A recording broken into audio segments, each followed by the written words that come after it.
Bismillahirrahmanirrahim. Assalamualaikum warahmatullahi wabarakatuh.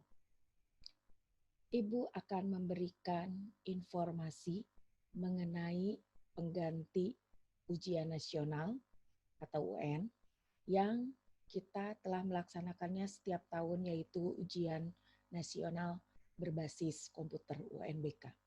Apa penggantinya? Ibu akan jelaskan.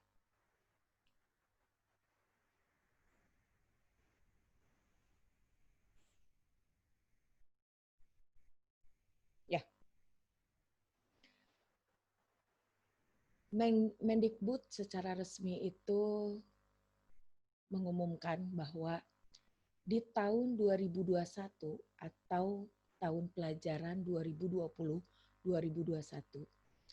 ujian nasional akan diganti dengan AKM atau Assessment Kompetensi Minimum dan SK, Survei Karakter.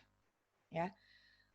Walaupun akan menghilangkan ujian nasional pada tahun 2021, kenyataannya kita sudah menghilang UNBK itu atau ujian nasional di tahun 2020.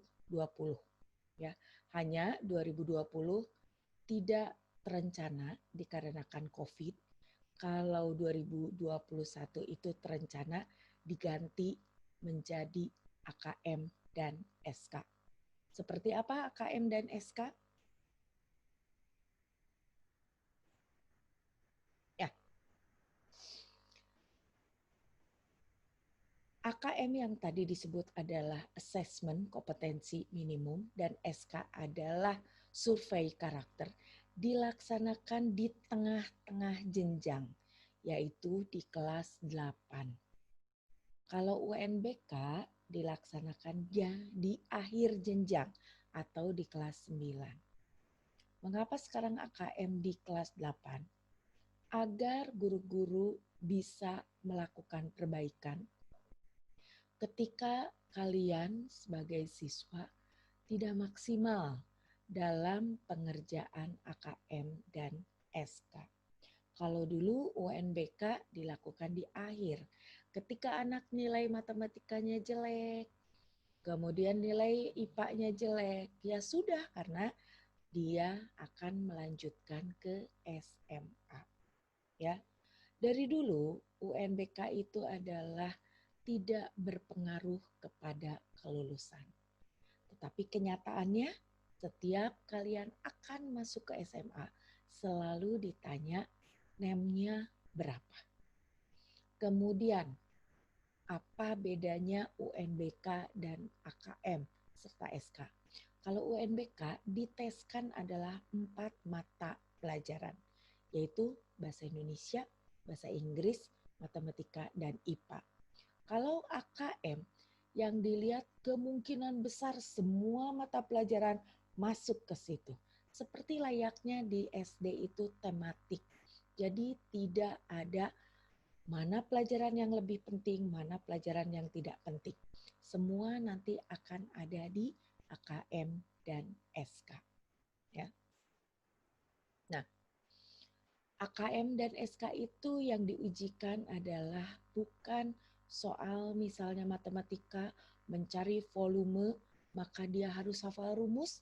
Ketika dia tidak hafal rumus, maka dia tidak bisa mengerjakan. Tidak seperti itu. Kalau AKM dan SK itu adalah kemampuan berpikir, kemampuan bernalar siswa dalam mengerjakan sesuatu. Ya, bisa saja di situ ada bahasa Indonesianya, kemampuan berliterasi, ada matematikanya, kemampuan berhitung, dan semuanya itu adalah secara umum. Dan satu lagi adalah SK, Survei Karakter, di mana pada kurikulum 2013, karakter itu yang menentukan lulus tidaknya ataupun naik tidaknya. Siswa yang berkemampuan dalam kemampuan akademiknya sangat bagus, matematikanya 90, bahasa Indonesianya 95, semua pelajarannya di atas 90. Tapi karakternya buruk atau bersikap C, maka dia tidak akan naik kelas. Nah, Untuk menjawab soal asesmen kompetensi minimum, terlebih dahulu siswa harus menganalisis bacaan yang tertera sebagai soal. Dia harus tahu maknanya kemana ini, harus menjawabnya seperti apa. Ketika ada gambar-gambarnya harus dibagaimanakan, apakah dia bisa menarik kesimpulan dari suatu soal atau dari suatu gambar. Maka di situ kemampuan bernalar siswa diuji. Dan untuk survei karakter adalah angket. Angketnya bukan angket biasa seperti mendata jumlah siswa berapa, laki perempuannya berapa, dan sebagainya, itu bukan. Tetapi bentuknya dalam bentuk menalar juga. Nanti contoh soalnya akan saya beritahu. Ya, saya akan memberi contoh soal AKM, 2 contoh soal AKM. Dan saya yakin siapapun bisa menjawab ini. Bukan misalnya anak yang sekolah saja bisa menjawab, karena ini semua orang harus bisa menjawab. Yang dilihat adalah kemampuan berpikir seseorang untuk menjawab soal ini bagaimana. Soal yang pertama, mana yang lebih menguntungkan untuk pembeli?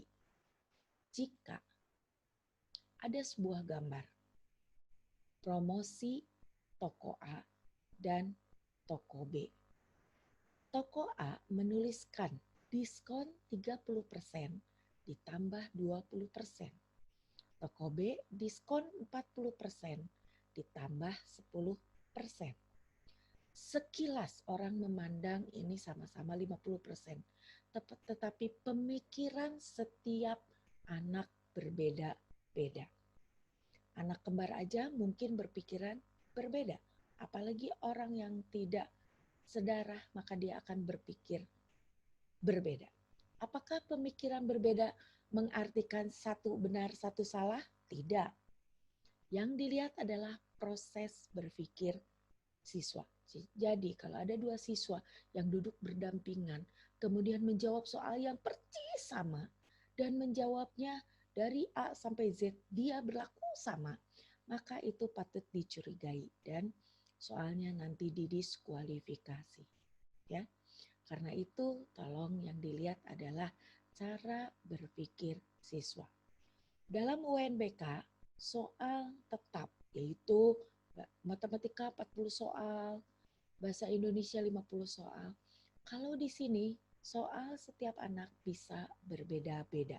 Tergantung soal memerlukan konsentrasi untuk berpikirnya berapa lama. Ya. Kemudian soal dalam UNBK adalah pilihan ganda. Dalam AKM bisa saja pilihan ganda, bisa saja benar atau salah, tetapi harus menggunakan alasan. Bisa saja seperti ini adalah isian singkat atau isian panjang.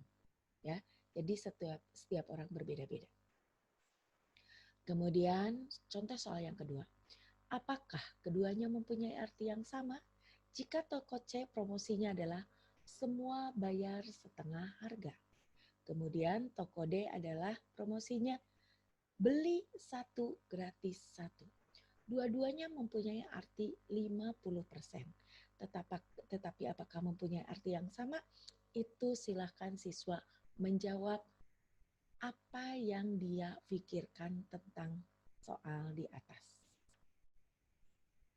Kemudian contoh soal survei karakter. Contoh yang pertama, Amir senang dengan olahraga. Dia ingin kuliah memilih jurusan olahraga. Tetapi bapaknya atau orang tuanya menyuruh memilih jurusan sains. Apa yang harus dilakukan Amir?